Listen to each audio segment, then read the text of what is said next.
ತರಗತಿ 2ರೊಳಗ ಓದುವ ಮೂಲೆಯಲ್ಲಿ ನೀನು ಓದಿದ 2 ಪುಸ್ತಕಗಳ ಹೆಸರು ಬರೆ ಅಂತ ಹೇಳಿದ್ರಿ.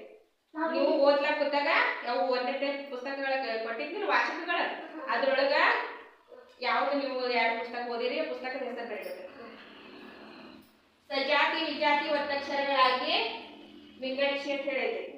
ಸಜಾತಿ ಮತ್ತು ವಿಜಾತಿ ಒತ್ತಕ್ಷರಗಳನ್ನ ವಿಂಗಡಣೆ ಮಾಡಿ ಬರೀಬೇಕು. ಯಾವ ಸಜಾತಿ ಅದಾವು ಯಾವ ವಿಜಾತಿ ಅದಾವು. ಪ್ರಾಸ ಪದಗಳನ್ನು ಬರೀ. ಹಕ್ಕಿ ನಾಡು ಇಳೆ ಇವು 3ಕ್ಕೂ ಪ್ರಾಸ ಪದಗಳನ್ನು ಬರೀಬೇಕು. ಸರಳ ಪದಗಳನ್ನು ಬರೀ. ಯಾವ ಬೇಕಾದ ಅರ ಸರಳ ಗರಗಸ ಹಿಂಗ ಸರಳ ಶಬ್ದಗಳನ್ನು ಬರೀಬೇಕು. ಲೇಖನ ಚಿಹ್ನೆಗಳನ್ನು ಹೆಸರಿಸು. ಇವು ಲೇಖನ ಚಿಹ್ನೆಗಳನ್ನ ನಾವು ಏನು ಕಲಿತು ಲೇಖನ ಚಿಹ್ನೆಗಳನ್ನು ಕಲಿಬೇಕು. ಕತೆ ಬರೀ. ನಿನಗೆ ತೋಚಿದಂತೆ ಅಂತ ಹೇಳಿದ್ವಿ. ನಿಮಗೆ ಯಾವ್ದಾದ್ರು ನಾ ಇಷ್ಟು ಕಥೆಗಳನ್ನು ಹೇಳಿಲ್ಲ ಅದ್ರೊಳಗೆ ಯಾವ್ದಾದ್ರು ಒಂದು ಕತೆ ನಿಮ್ಮ ಭಾಷೆಯೊಳಗ ಬರೀ.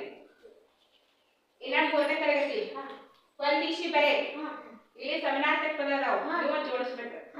ಯಾವ್ದಾದ್ರು 3 ಜೋಡಿಸಿದ್ರೆ 3 ಮಾರ್ಕ್ಸ್ ಇದಾವೆ. 4 ನಾನು ಎಕ್ಸ್ಟ್ರಾ ಒಂದು ಕೊಟ್ಟಿವಿ. ನಾನಾರ್ಥಗಳನ್ನು ಬರೀ. ಈ ಕಾಡುಗ ಮತ್ತೆ ಬೇರೆ ಬೇರೆ ಅರ್ಥ ಏನೈತಿ, ನೀರುಗ ಮತ್ತೆ ಬೇರೆ ಬೇರೆ ಇರ್ತೈತಿ. ಕವಿತೆ ಪೂರ್ಣಗೊಳಿಸು. ಮಂಗ ಒಂದು ಮಂಗನನ್ನು ಬಿಟ್ಟಿತ್ತು ಅಂತ ಹೇಳಿದ್ರೆ ಅದು ಬಿದ್ದೆ ಬಿಟ್ಟಿತ್ತು ಅಲ್ಲಿ ತನಕ ಬರೀಬೇಕು. ನೀನು ಮಳೆಯಲ್ಲಿ ನೆನೆದ ಅನುಭವ ಬರೆ. ನೀನು ಮಳೆ ಒಳಗ ತೋರ್ಸ್ಕೊಂಡಾಗ ನಿನಗೆ ಯಾವ ತರ ಅನುಭವ ಆಗತಿ, ಖುಷಿ ಆಗ್ತೈತೆ, ಏನ್ ಆಗ್ತೈತೆ ಅನ್ನೋದು ಅರ್ಥ ಆಗ್ತೈತೆ. ನೀನು ಆಯ್ತಾ. ಸ್ವಂತ ವಾಕ್ಯದಲ್ಲಿ ಬರೆ. ಮಮತೆ ಗುರಿ 2 ಸ್ವಂತ ವಾಕ್ಯಗಳು ಬರಬೇಕು. ನೀವು ವಾಕ್ಯ ಮಾಡಿ ಒಂದು ವಾಕ್ಯದೊಳಗೆ ಮಮತೆ ಬಂದಿರ್ಬೇಕು, ಇನ್ನೊಂದು ವಾಕ್ಯದೊಳಗೆ ಗುರಿ ಬಂದಿರ್ಬೇಕು.